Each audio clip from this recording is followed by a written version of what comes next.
Travellers arriving into Queensland from interstate hotspots will no longer have to pay for an expensive COVID test. That's when borders reopen. People wanting to enter the Sunshine State will now only need to present a text message proof of their negative test result upon arrival. The test can be conducted at any mass testing site in their home state. Up until yesterday, it was believed people would have to pay up to $150 per person to get a private test, and then they would get a certificate proving the negative PCR result. The arrangements that we have put in place are very clear. People will need a negative PCR test before arriving in Queensland during that period after we achieve 80% vaccination status, which we now expect will be a little bit earlier than the 17th of December.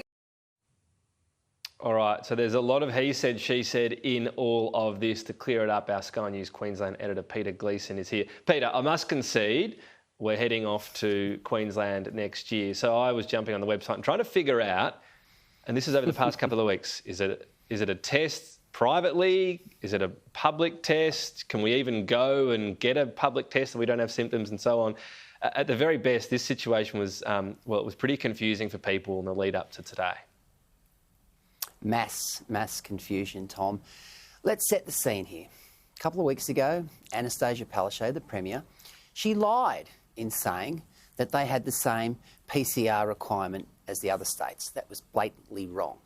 They refused for weeks to then clarify whether you needed a private lab certificate or a text message of a negative test under the mass testing drive-in centres protocol. She then tried to turn it on the federal government over the past few days, the whole funding row, and her government created all this confusion. And today, she doesn't front for the daily press conference. Instead, she sends out her attack dog deputy, Stephen Miles, of course, in a press conference that there was no notice, and the government streamed it out, so they avoided any scrutiny. Now, Federal Health Minister Greg Hunt, he's demanded an apology from the Premier, and he probably deserves one. But you now can go, just to clear that up, so that Tom Connell and your family and Paul Murray and his family and others at Sky can take solace from the fact that you can go to any of those public texting clinics free of charge and be tested, which enables you to come to Queensland. But I think the big question here, Tom, is where's the leadership in Queensland? A good Premier like Peter Beattie would have said, look, there's confusion.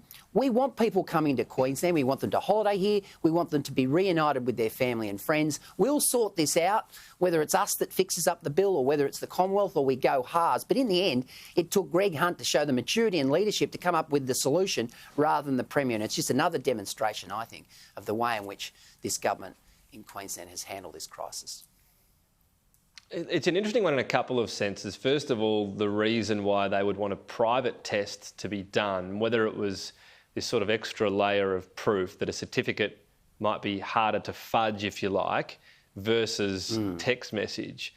But the intriguing thing about all of this is, correct me if I'm wrong here, I don't see how this costs the Queensland government anything. People are going to get the test before they go to Queensland. They're going to be travelling from New South Wales, the ACT and Victoria. So if we're talking about, the great migration north at different times of the year from Melbourne up to Queensland, Peter, the Victorian government foots half the bill and the Commonwealth government foots the other half. So they're still on the hook there. Victoria might not be thrilled at sort of surges in their testing clinics for people going interstate. Well, it was the Great Clayton's border reopening. December 17 was the date. In fact, it'll probably come forward, Tom. It'll probably be December 10. But here's the thing.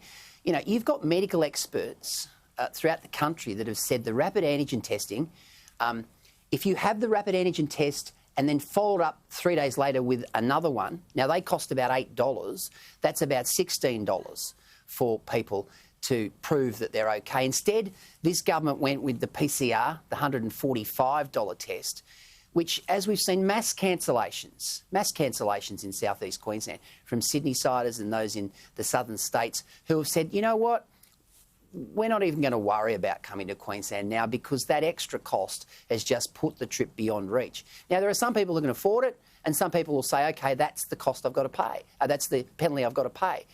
But for a lot of people, it was a huge impost. And as I said, I go back to my point. Where's the leadership, Tom? Where have we got premiers in this country, you know, whether it be Anastasia Palaszczuk or others, saying, OK, we'll sort this out, rather than this constant Canberra bashing, I'll tell you what, if Anthony Albanese wins the next federal election, the whole business model for the Palaszczuk government will go out the door. They can't blame Canberra if there's a Labor government in power, and that's what they're doing right now. Every time there's a blue, they decide it's Canberra's fault.